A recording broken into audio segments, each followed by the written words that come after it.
అయితే ఈ రోజు రాష్ట్రంలో చూస్తే రేవంత్ రెడ్డి మార్పు మార్పు మార్పు అన్నాడు. ఆయన తెచ్చిన మార్పు ఉందంటే ఈ రాష్ట్రంలో నిర్బంధాలు, అక్రమ అరెస్టులు, రాజ్యాంగ ఉల్లంఘనలు తప్ప ఆయన తెచ్చిన మార్పు అయితే లేదు.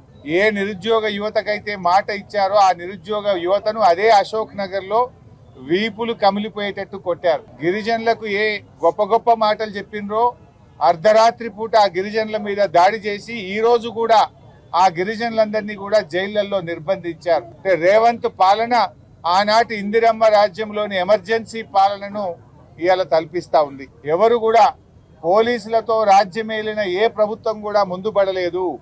పోలీసులను అతిగా ప్రయోగించిన ఏ ప్రభుత్వాన్ని కూడా ప్రజలు సహించలేదు. ఇందిరమ్మ లాంటి వాళ్ళను సైతం కూకటి వేలతో పెకిలించిన దేశం ఈ భారతదేశం. ఇవాళ రేవంత్ రెడ్డి కూడా పోలీసులు అడ్డం పెట్టుకొని ప్రతిపక్షాల గొంతు నొక్కాలని, ప్రశ్నించే గొంతు నొక్కాలని ఇవాళ రేవంత్ రెడ్డి గారు ప్రయత్నం చేస్తా ఉన్నారు. పోలీస్ స్టేషన్లన్నీ కూడా కాంగ్రెస్ పార్టీ ఆఫీసులుగా మారిపోయినాయి. ఎఫ్ఐఆర్లు పోలీస్ స్టేషన్లలో తయారైతలేవు, గాంధీ భవన్ లో ఎఫ్ఐఆర్లు తయారైతా ఉన్నాయి.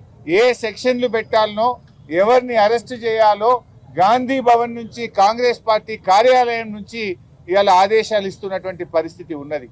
పోలీసు ఉన్నతాధికారులు కూడా ఇవాళ ఒక విషయం ఆలోచించుకోవాలి. మీరు రేవంత్ రెడ్డి ఏం శాశ్వతం కాదు.